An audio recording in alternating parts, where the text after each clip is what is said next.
itu sudah more than enough to send the message, the warning gitu kan. Jadi kita save di 5 menit pertama, bahkan 3 menit pertama kita udah tahu apakah itu terjadi. Selama ini kan enggak. Ya tentu masyarakatnya harus dilibatkan. Masyarakat sendiri itu juga yang melakukan bahaya dan bagaimana cara menghindarinya.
Melakukan antisipasi bencana tidak bisa dari hanya satu pihak, ya, baik itu sebagai subjek maupun sebagai objek. Demikian pun dari PVMBG Badan Geologi ini kan dari Kementerian SDM, kita berkoordinasi di bawah koordinasi dari BNPB, ada juga BMKG, ada juga kementerian lain. Nah, ini mempunyai tugas dan perannya masing-masing dalam antisipasi bencana ini.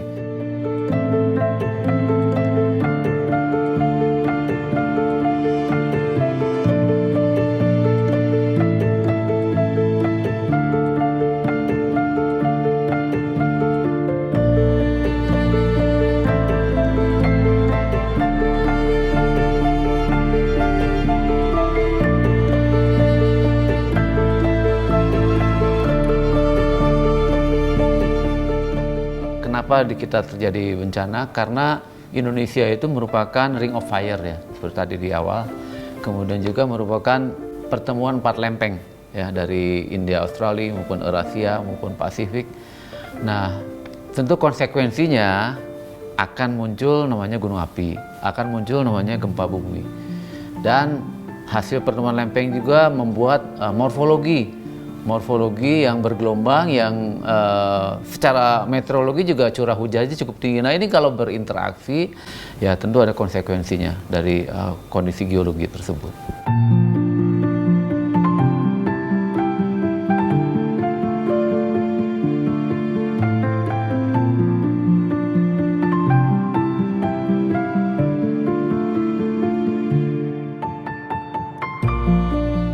Salah satu indikator kalau kita bicara mitigasi adalah sudah diterapkannya Perda Building Code, yaitu Building Code bagaimana keamanan suatu bangunan terhadap suatu bencana, misalnya terhadap gempa.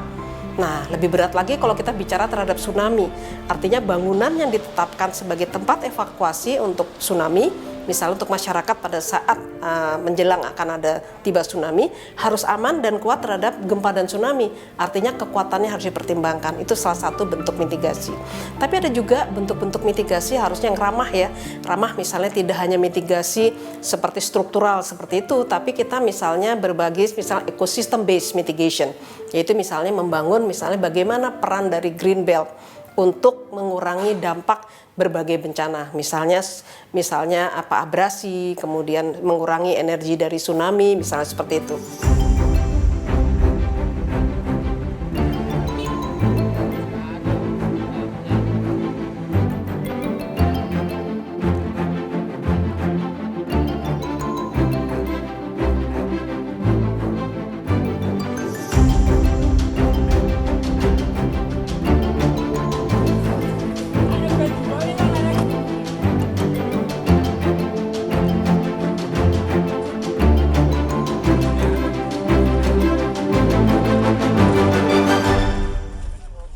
Untuk membangun ketangguhan suatu bangsa, itu tidak hanya masyarakat diminta tangguh, tidak hanya masyarakat diminta responsif, tapi tolonglah infrastruktur betul-betul mempertimbangkan aspek mitigasi bencana. Artinya apa? Mengurangi kerentanan dengan meningkatkan kekuatan bangunan, fasilitas yang memadai dan sebagainya. Itu kurang lebih ya pentingnya mitigasi.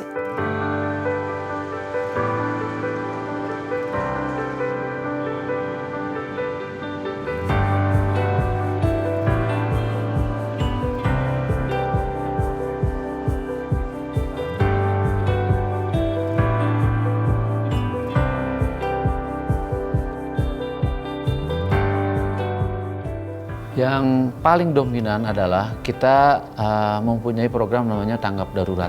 Jadi begitu ada kejadian atau sebelum kejadian kita sudah mengirimkan tim ke lapangan ya. Kemudian juga kita dominan atau banyak pekerjaan berupa rekomendasi. Nah ini sangat penting ya. Dari hasil survei, collecting data dari PVMBG ini hasilnya berupa rekomendasi yang disampaikan ke daerah agar masyarakat terhindar dari bencana.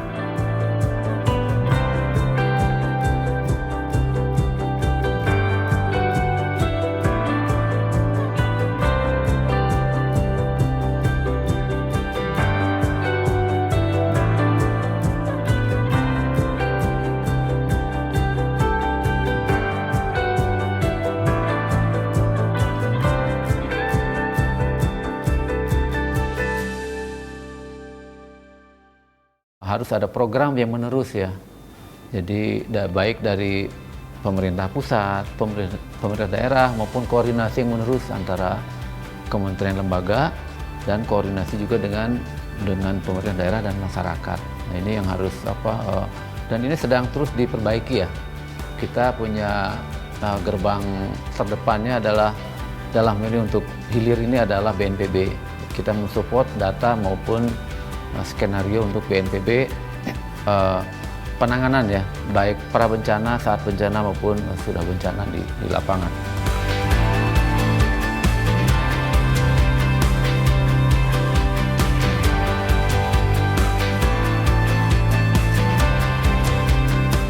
Jadi memang bencana itu kan datangnya sewaktu-waktu, tidak janjian ya. Ketika terjadi bencana dengan adanya desa tangguh bencana ini, maka masyarakat yang kena bencana sudah otomatis bisa mandiri.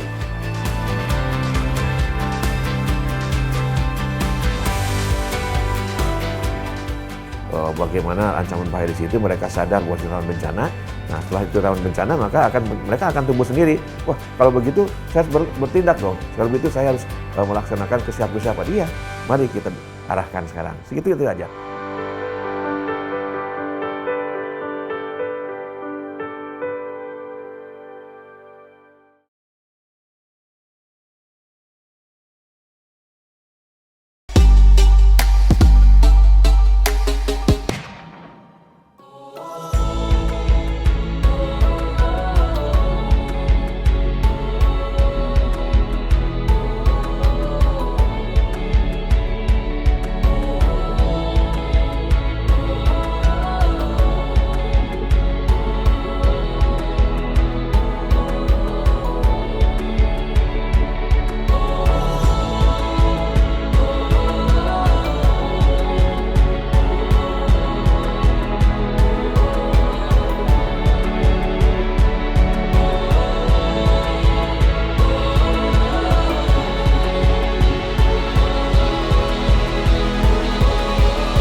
Di Kabupaten Nganjuk ini kan terkenal dengan kota angin, sehingga pada saat hujan yang lebat mungkin diiringi dengan angin yang kencang, ini banyak pohon yang tumbang. Selain itu juga ada kekeringan. Di Kabupaten Nganjuk ada satu desa yang mengalami kekeringan, yaitu di wilayah utara. Kemudian yang terakhir adalah kebakaran hutan dan lahan.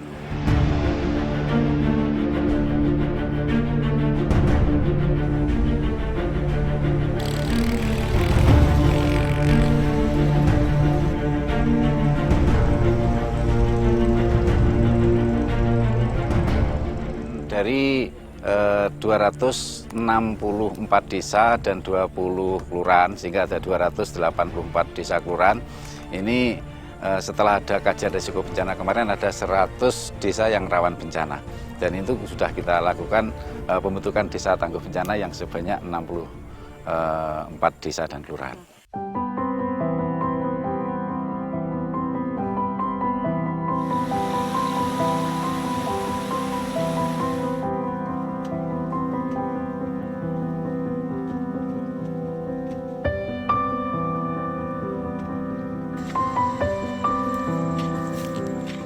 Dan posisi kita sudah di lereng, jadi resiko bencana yang terjadi di sini adalah yang pertama, untuk yang paling utama adalah tanah longsor, kemudian angin puting beliung. Destana juga memberikan pengetahuan terutama di jalan-jalan usaha tani yang untuk akses pertanian, kemudian terkait dengan irigasi, itu yang kedua. Terus yang ketiga, masyarakat sadar di saat ini biasanya buang sampah di sembarang tempat, di kali, di saluran air, sekarang sudah tidak lagi.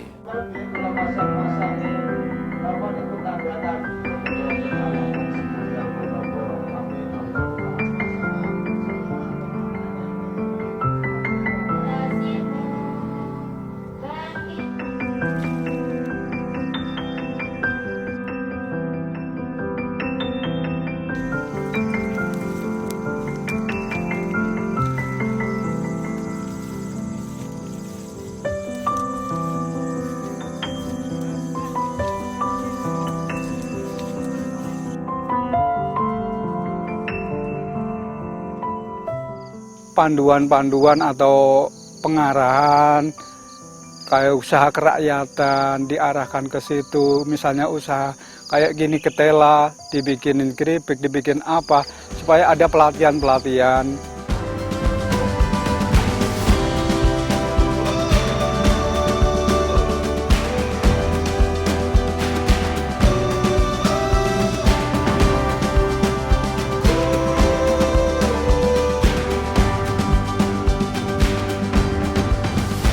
Dan tentunya kita melatih beberapa memberikan sosialisasi pemahaman pada masyarakat supaya ini adalah daerah bencana.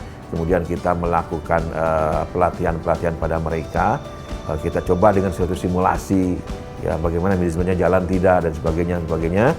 Dan tentunya setelah itu kegiatan itu terlaksana atau tersiapkan, maka kewajiban kita juga menyiapkan logistiknya di situ berupa lumbung sosial supaya nanti kalau ada bencana mereka sudah bisa berkiprah dengan apa yang ada di situ. Lumbung sosial juga bisa disimpankan bantuan-bantuan masyarakat setempat di situ.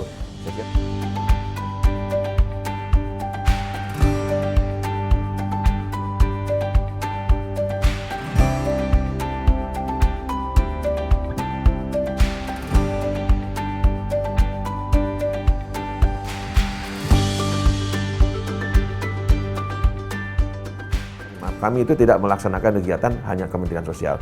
Kami bekerjasama dengan BMKG, kami bekerjasama dengan Kemdagri, kami bekerjasama dengan BNPB sendiri, kami bekerjasama dengan teman-teman dari PU, juga dari Kementerian Desa dan Pariwisata juga kami ikuti. Jadi ketika itu kita melakukan sosialisasi, tentu dijelaskan secara teknis bagaimana ancaman bahaya di situ, mereka sadar bahwa itu rawan bencana. Nah, setelah itu rawan bencana, maka mereka akan tumbuh sendiri. Wah, kalau begitu saya harus bertindak dong. Kalau begitu saya harus melaksanakan kesiapan dia. Mari kita arahkan sekarang. Segitu itu aja.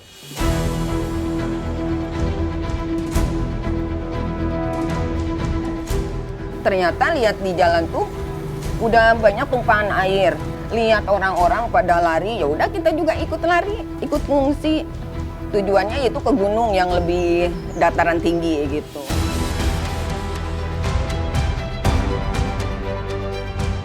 Alat ini juga cukup mudah untuk dibuat maupun diproduksi di dalam negeri maupun juga dalam perawatannya bisa dilakukan oleh siapapun ya.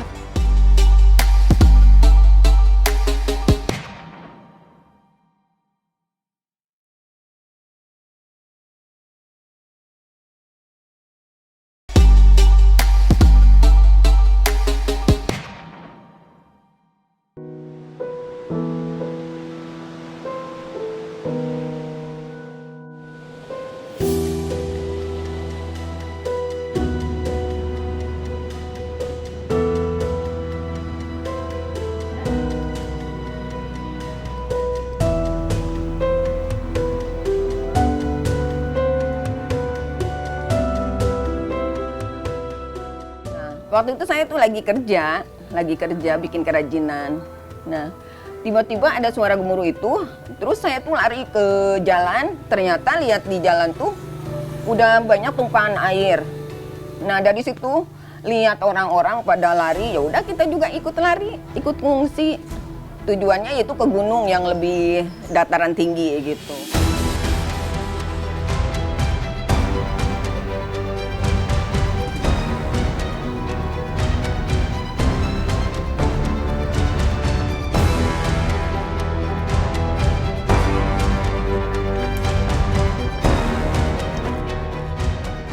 Waktu tsunami itu saya ngalamin lagi akan melaut, perahu tiba-tiba kesurudan, langsung datang lambak yang besar gitu, ombak yang besar. Saya lari naik pohon, perahu saya potong jadi 2.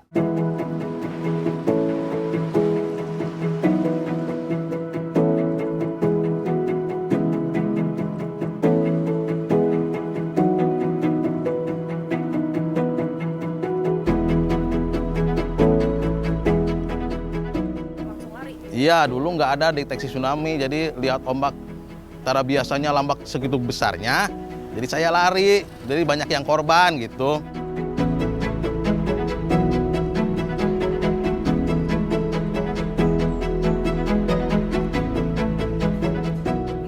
Nggak ada, belum ada, karena belum tahu kejadian tsunami itu, sebelum kejadian tsunami itu seperti apa gitu, belum tahu.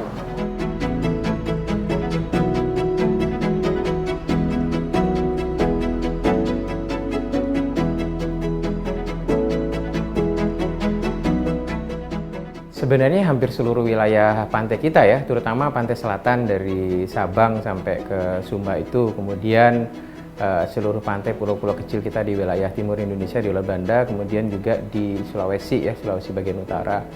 Nah, yang harus diperhatikan itu adalah mekanismenya. Jadi itu akan berhubungan dengan bagaimana sistem peringatan dini yang harus kita terapkan di wilayah Indonesia.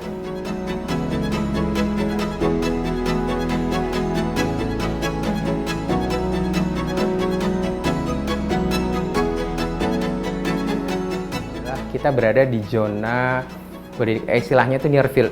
Jadi jarak sumber gempanya dengan garis pantai itu sangat dekat. Sehingga kita punya istilahnya golden time atau waktu emas untuk menyelamatkan diri itu sangat pendek. Sehingga kita harus pandai-pandai untuk memilih teknologi yang tepat, efisien, mudah dioperasikan dan bisa di-maintain oleh masyarakat setempat, bisa diperbaiki, maintenance-nya murah segala macam itu. Kita udah agak tenang ya. Selama ini itu masih blank ya di situ. Kita nggak punya teknologi untuk itu. Sekarang alhamdulillah udah ada.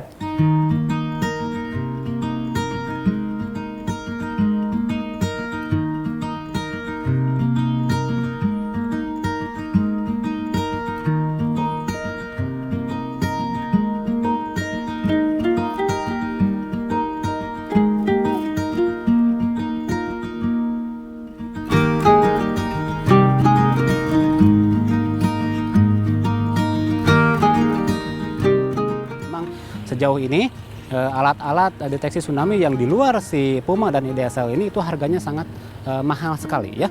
Sementara untuk si Puma dan IDSL ini ya, selain harganya memang cukup murah, itu bisa di bawah 50 juta per unit. Dalam perawatannya bisa dilakukan oleh siapapun ya, tidak perlu oleh ahli yang qualified, tetapi masyarakat biasa pun jika kita ajari ya dengan sedikit-sedikit ya, dengan kesabaran, itu mereka bisa juga berkontribusi atau terlibat langsung ya dalam operasional dan perawatan si Puma itu.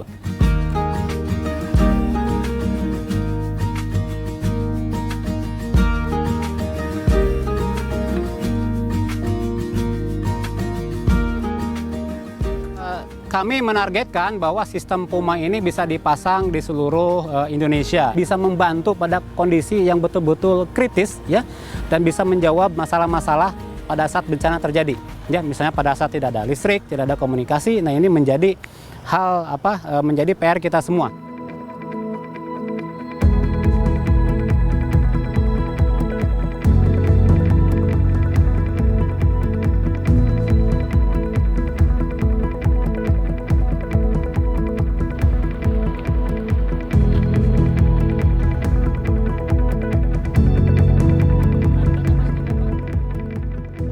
area kita ini sudah dipasangi berbagai deteksi atau alat yang memang bisa mendeteksi tsunami secara dini, evakuasi tetap diperlukan ya, karena jaraknya memang sangat dekat sekali dengan laut.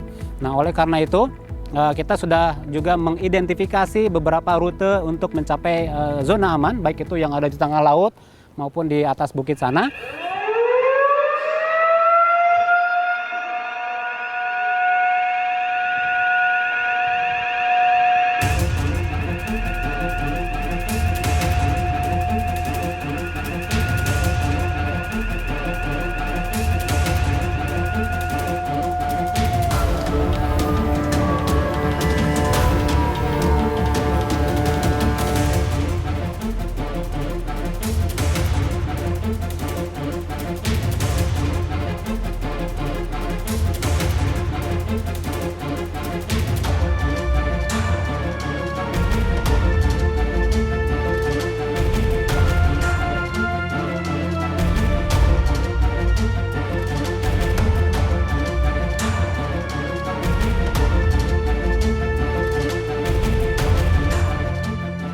Kementerian Kelautan berinisiatif untuk membangun jembatan evakuasi ini, karena dengan adanya jembatan ini kita semua bisa menuju tempat evakuasi di bukit, jaraknya terpangkas 1 km menjadi sekitar 2 km, dan jika kita berlari dari kantor masing-masing di sini menuju ke sana melalui jembatan ini, itu waktunya hanya sekitar 13 menit.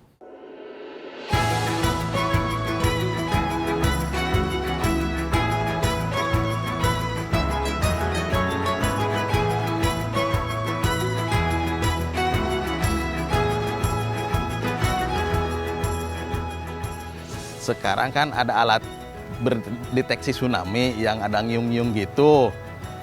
Jadi kalau ada tsunami itu bunyi sirinenya ngiung-ngiung-ngiung. Jadi nelayan bisa langsung lari, masyarakat langsung lari. Itu bagus sekali ya buat masyarakat Pangandaran, khususnya nelayan. Jadi kalau ada gempa riak-riak, ada bunyi-bunyi sirine itu kan bisa langsung lari, katanya 30 menit. Dari datangnya ombak tsunami itu, ya.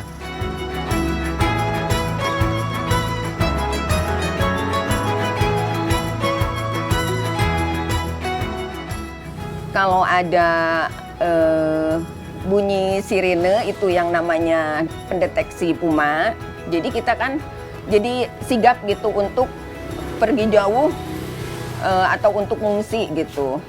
Bagus sih.